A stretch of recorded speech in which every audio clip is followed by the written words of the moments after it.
O game. Yung pagkakatanong ni attorney ni Senador Senator. Robin Padilla nung kung sino yung ano ba yun? Cameraman. Ganon ng video. Namang cameraman yun eh. Ako ho mismo, napanood ko yun mga kababayan eh. No? Mismo ko pong natunghayan, yung live ng Vice Presidente, walang camera yun. Kumbaga, parehas na parehas po kung ano yung ginagawa kong pagla-live, ganun din po yun. Na ano lang po, na may mga kasama siyang mga vlogger, dapat ipatawag din yung mga vlogger. Di ba? Oh, dapat ipatawag din yung mga vlogger. Nung sinabi ng Vice Presidente na, ano sabi ng Vice Presidente, pag may nangyari sa akin, may kinausap na akong tao, no?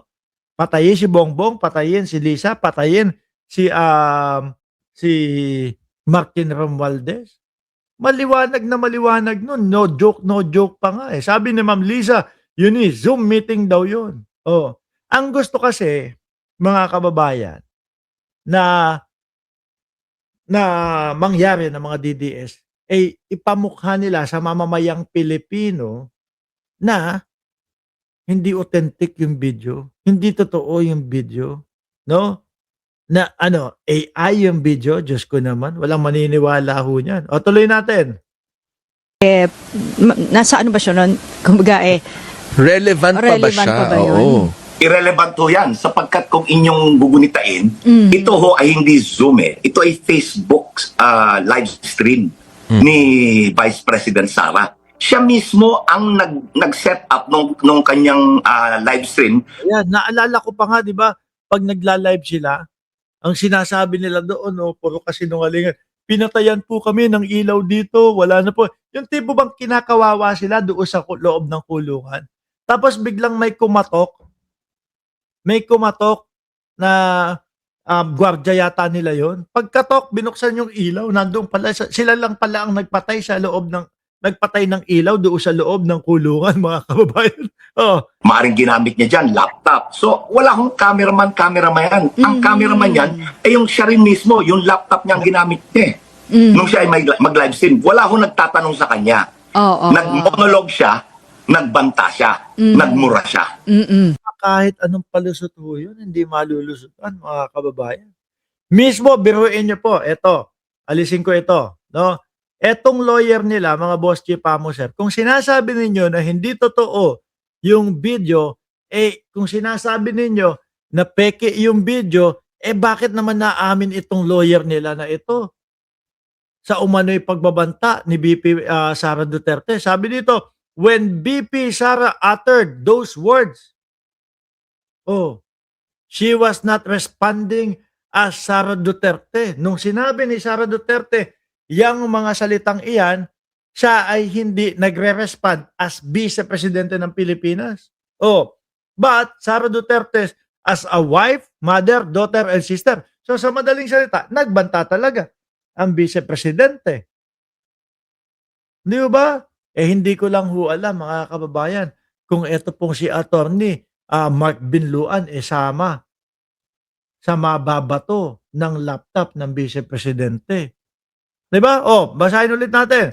When BP Sara uttered those words, she was not responding as Sara Duterte as the Vice President, but Sara Duterte, the wife, mother, daughter, and sister who only sought to protect her own and her family members' lives. Aba, buhay nila ang pinoprotektahan. Siya ang nagbanta, pero buhay nila ang pinoprotektahan. Sabi ni Commander Churba, yan yata yung binatukan ni Sara eh. Baka ito yung ito yung nahagisan ng laptop. Ano po? Bakit? Paano nangyari yun? Na buhay nila ang pinoprotektahan. Samantalang sila ang nagbanta. The truth of the matter is this. She and her family were threatened, and while her response was unconventional, it was justified. May banta sa buhay nila? Parang wala naman akong narinig na ganun. No? Ano yun? Naipit lang. Doon sa pagbabanta niya sa buhay ng Pangulo, asawa ng Pangulo at pinsan ng Pangulo, biglang nagkaroon na ng banta. No? sa buhay ang Vice Presidente at ang kanyang pamilya. Para namang ano, parang hindi naman kapani-paniwala 'yun, mga bossing. Ito pa, mas maniniwala pa ako dito, 'no? Yung sinasabi ni Montulfo, mga kababayan, ayan 'no, yung sinasabi ni Montulfo, VP Sara at Zulaika may relasyon, mas paniwala pa ho ito, mga bossing, eh. 'Di ba? Biruin mo. Ay hindi, pinapatawag si Zulaika, 'di ba?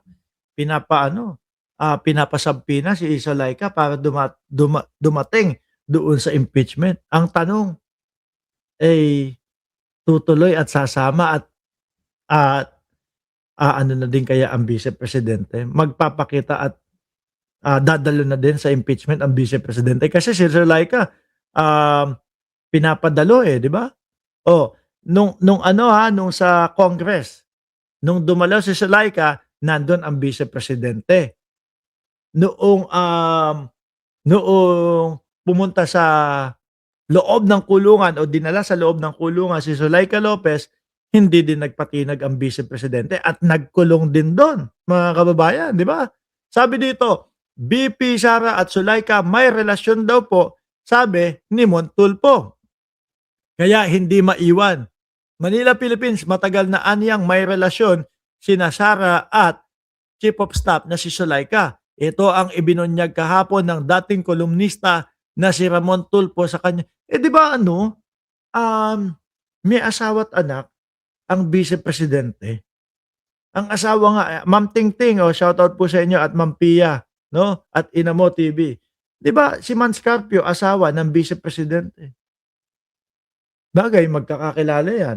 Nakakausap nga ni Ramon Tulfo ang dating Presidente Rodrigo Duterte, di ba? Malamang may alam diyan sa mga background. Sa social media post, nagtanong si Tulfo kung bakit ayaw iwanan ni VP Duterte ang kanyang Chief of Staff na si Lopez na ilang araw nang nasa batasang pambansa detention. Yun po yung nakulong. At doon din po, mga kababayan, nagbanta ang Vice Presidente sa buhay ng Pangulo, asawa ng Pangulo at pinsan ng Pangulo sa sobrang gigil.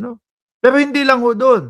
Kasi meron pang ibang mga press conference ang Vice Presidente na ang sinasabi ay pupugutan ng ulo ang presidente natin. Kung matandaan nyo yun. Kaya nga, sabi hindi lang isang pagkakataon yung pagbabanta ng Vice Presidente. Talagang meron ng plano, may balak na, kung maririnig mo man, yung ibang mga press conference nila, kagaya ng putol ulo, pugot ulo, hukay bangkay. Iba trip, pero hukay bangkay. Ayon sa dating veteranong kolumnista, lubha ang pangangalaga ng Vice Presidente sa kanyang Chief of Staff, kaya nagdesisyon siyang samahan ito sa piitan sa Kamara.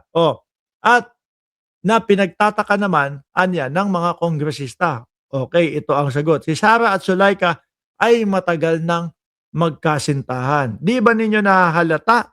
Tomboy or AC/DC siya. Pwede sa lalaki at sa babae. Siya ay bi.